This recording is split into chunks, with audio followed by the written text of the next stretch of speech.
سورہ نساء میں جی آیت کا مفہوم ہے کہ جو عورتیں تمہیں پسند ہو ان سے نکاح کرو 2 3 4 تک، اور اگر اندیشہ ہو کہ انصاف نہیں کر سکو گے تو پھر ایک ہی پر اکتفا کرو. جی دیکھیں، اندیشہ ہو، خوف ہو کہ اگر انصاف عدل نہیں نہیں کر کر سکو سکتے تو پھر ایک پر اکتفا کرو.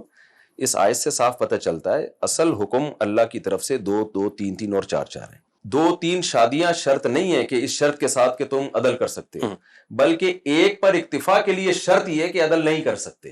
دونوں تعبیروں میں فرق ہے. قرآن کے الفاظ اگر یوں ہوتے تم ایک شادی کرو، اور پھر قرآن رک جاتا، پھر آگے کہتا اگر کسی میں 2 3 4 بیویوں میں عدل کی طاقت ہے وہ 2 3 4 بھی کر ہاں سکتا کرے، ہے. لیکن عدل ضروری ہے. یہ اسٹائل نہیں ہے، یہ انداز نہیں ہے. ایک اور آیت ہے سورہ نساء کی، اس کا مفہوم یہ ہے، اللہ تعالیٰ کمی بیشی معاف فرمائے، کہ تم ہرگز عورتوں کے درمیان انصاف نہیں کر سکتے خواہ کتنا ہی چاہو. دیکھیں، القرآن یفسر بعضہ بعضا، قرآن کی ایک آیت دوسری آیت کی تکذیب نہیں کرے گی، اس کی تفسیر کرے گی.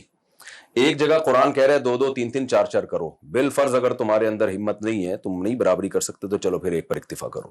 یہاں قرآن پرمیشن دے رہا ہے. دوسری طرف قرآن کہہ رہا ہے کہ تم عدل نہیں کر سکتے. تو اس کا مطلب اگر ہم عدل کا وہی مطلب لیں جو پچھلی آیت میں ہے، تو اس کا مطلب قرآن تو ایک دعوے پہ ٹک ہی نہیں رہا. ایک طرف کہہ رہا ہے تم 2 2 3 3 4 4 کر سکتے ہو، نہیں کر سکتے تو پھر ایک پر اکتفا کرو. دوسری طرف قرآن کہہ رہا ہے عدل ہی نہیں کر سکتے تم، ناممکن ہے. تو اس کا مطلب دوسری جگہ عدل نہ کرنے کا مطلب کچھ اور ہے.